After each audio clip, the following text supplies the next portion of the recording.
Disclaimer: this story contains mature themes intended for adult viewers. Viewer discretion is advised. The laughter was easy, natural, the kind that bubbled up when you weren't trying too hard. We were in their living room, pillows in hand, caught in the middle of a playful battle between couples. My husband's laugh echoed as he ducked a swing, and her husband grinned as he snuck up behind me with a sneak attack. Everything was light-hearted, or it was supposed to be, but then it happened. The first spark, it wasn't loud or dramatic. Just a glance, her husband's eyes catching mine as we both reached for the same pillow. His fingers brushed mine. Nothing more than that. But in that second, something shifted. He didn't look away. Neither did I. The moment lingered a beat too long. My heart skipped. And when he smiled, slow, warm, and just a little crooked, it didn't feel like part of the game anymore. The room around us was dim, but cozy soft lamp lighting, couch cushions scattered from the chaos, half-finished glasses of wine sweating on the table. Our spouses were still in the background, laughing, tossing pillows, oblivious. But between us, me and him, there was a slow pull, quiet and magnetic. My breath caught. We moved again, a scuffle, a laugh, body shifting. I stumbled, maybe on purpose, maybe not, and landed hard on the couch, or rather on him, his lap, hands instantly at my waist to study me, my palms on his chest, our faces inches apart. I could smell the faint citrus of his cologne, feel the warmth of his skin through his shirt. My body didn't want to move. He looked up at me, and this time the look was different. He wasn't smiling. Not quite. He was watching me like he was trying to read something I hadn't said yet. Something I hadn't dared think until this exact second. I felt it then. Low in my stomach, a warm, rising pull of curiosity. A question neither of us asked out loud. I still didn't move. Neither did he. From across the room, I heard her laugh. His wife. My husband chuckled too, distracted, their voices distant. We were in the same room, but suddenly in a bubble that belonged only to us. And I knew, even before anything else happened, that this night wouldn't end the way it started. It wasn't the first time we'd all spent an evening together. Our two couples had become close. Double date nights, weekend getaways, even holidays, comfortable, familiar. But tonight, something unspoken shifted. I stood to steady myself after falling onto his lap, trying to shake off the moment like it hadn't just changed everything. My laugh was forced, the kind meant to say, "That was silly." His hand, still resting lightly on my hip, didn't move right away. He looked up, brow lifted slightly. "You okay?" he asked, voice low. "Yeah," I murmured, brushing invisible lint from my shirt. Really just buying a second to catch my breath. In the background, our spouses were distracted, battling it out with feathers and giggles. I stepped back toward the kitchen under the excuse of needing water. He followed. In the soft yellow glow of the kitchen light, I could feel the energy shift again. It was quiet here, closer, more dangerous. I reached for a glass. His hand reached at the same time, fingers brushed. Just a second, but the second lingered. Our eyes met again, not by accident. This time we both knew. "I didn't mean to fall on you," I said, almost a whisper. "Didn't mind." His voice was calm, steady, but something flickered behind his eyes. Warmth, restraint, curiosity. I turned toward the sink, water running, pretending I needed to focus. But I felt him step closer. Not too close. Just close enough. "You ever notice how quiet it gets when they're not looking?" he said softly. I paused, swallowed. "Yeah," I said. "I do." There was so much I wanted to say, to ask, to confess, but none of it would come out. Not here. Not yet. He moved past me to grab a bottle of wine, brushing his arm gently against mine. Deliberate, accidental. I didn't know anymore. "You okay?" he asked again, turning the question on its head this time. I nodded, but I couldn't hide the heat rising in my cheeks. Just thinking, he poured a glass. Me, too. The moment stretched heavy with tension. Not loud, not obvious, but real. Before we returned to the others, he leaned in slightly, just enough for his hand to lightly graze mine as he handed me the glass. His thumb pressed gently to the back of my hand.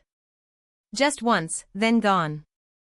We looked at each other, both knowing that touch meant something we weren't supposed to want, but did. Back in the living room, the energy was still light, pillows everywhere, laughter echoing off the walls, but my focus had narrowed. All I could feel was him, his presence behind me, the way his glance still lingered whenever I looked away. I sat beside my husband, tucked under his arm like always. It should have made me feel secure, grounded. But instead, it felt off, like I was pretending something wasn't pulling me in another direction.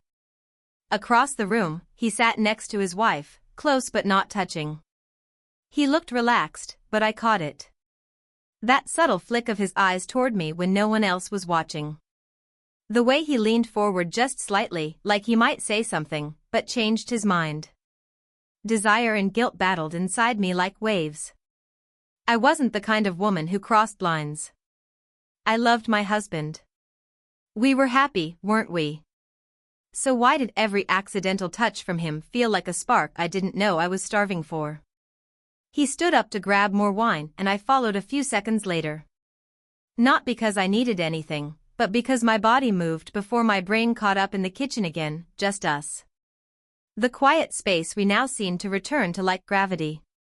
He poured slowly, careful. I stood next to him, too close. Neither of us pulled away. You seem off, he said softly. I hesitated. I could say the same about you. He met my eyes. Maybe we both feel something we shouldn't. The silence stretched thick with tension. The kind of pause that holds 100 unsaid things. I leaned on the counter. He did too, close enough that our arms touched. His skin was warm.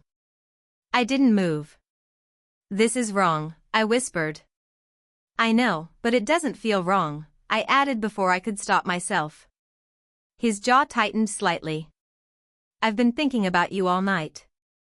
A breath caught in my throat. My hand rested on the counter.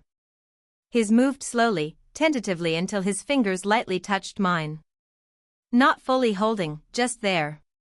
The kitchen faded. The laughter in the living room was far away. All I could hear was the hum of my own heartbeat. We turned toward each other, eyes locked. Closer. Closer. Our faces were inches apart. Then footsteps. We both turned quickly. It was his wife, smiling, innocent, holding a bowl of snacks. Miss me, she teased. We both smiled, but something between us had already changed. The night wore on, but sleep felt impossible. The others had drifted off.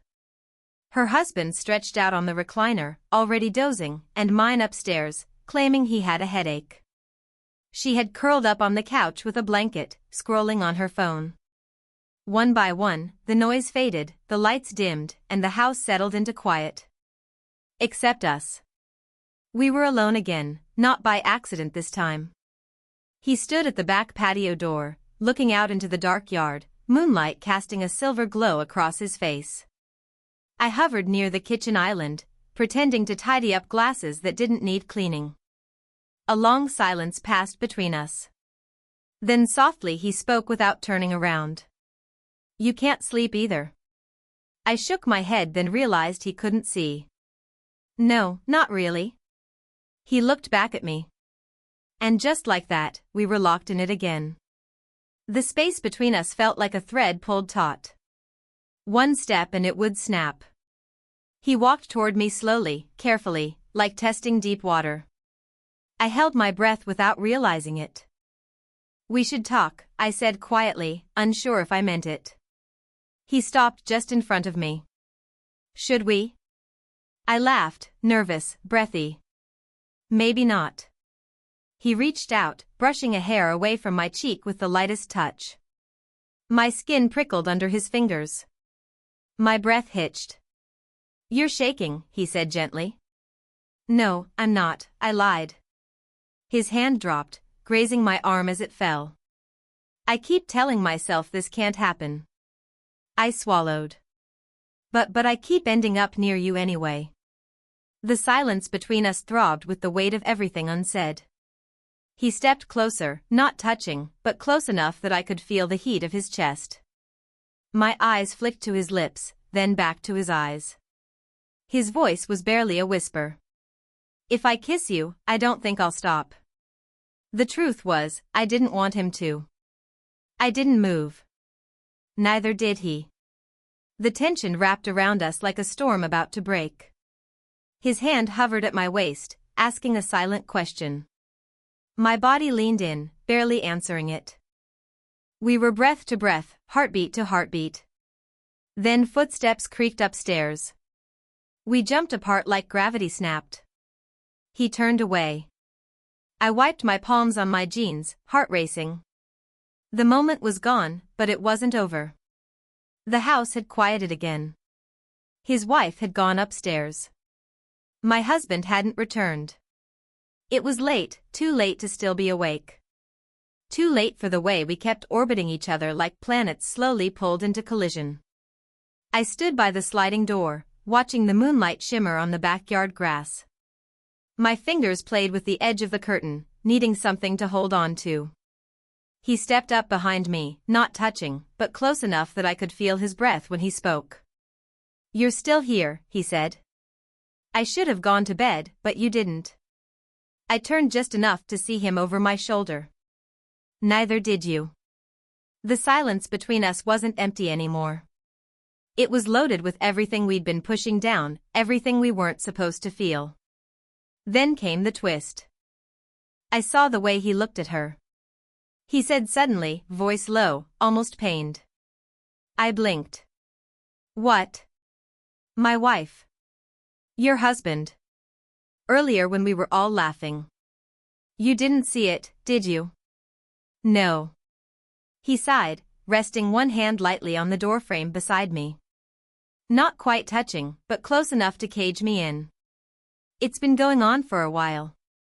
I didn't want to believe it. I stared at him, mind reeling. "Are you sure?" I heard them once whispering in the guest room. Her hand on his back tonight. It wasn't the way you touch a friend. My stomach flipped. The safe ground beneath us cracked. And in that crack, desire surged. Not out of revenge, but from truth. From a shared wound. From something real that had been blooming in the dark, no longer hiding. "They don't love us the way we thought," I whispered. "No," he said. But maybe I turned fully toward him, our eyes locked. This time there was no guilt, just raw honesty. The kind that hurt and healed at once. "I've been trying so hard not to want you," I said. His voice broke slightly.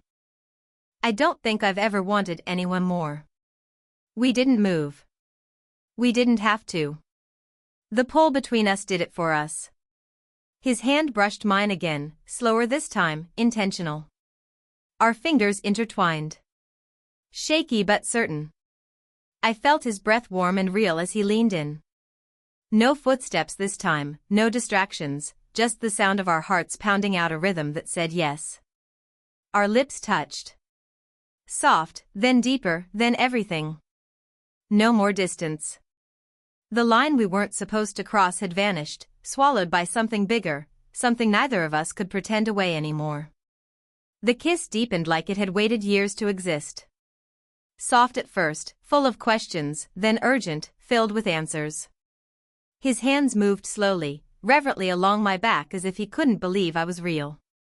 Mine found his shoulders, gripping him, not out of fear, but from the sheer weight of finally letting go. Every second between us had built to this. Every glance, every hesitation, every breathless silence. And now it all broke open. We didn't speak. There was nothing left to say. Our bodies spoke for us. And how we held each other, how we leaned in closer, how we finally stopped pretending. He lifted me gently, guiding me toward the couch like I was something delicate. I wasn't. Not tonight. Tonight, I was alive. My heart was louder than my thoughts. My skin burned with every brush of his touch. Our lips met again, longer, deeper, and in the quiet hum of the house, everything else disappeared.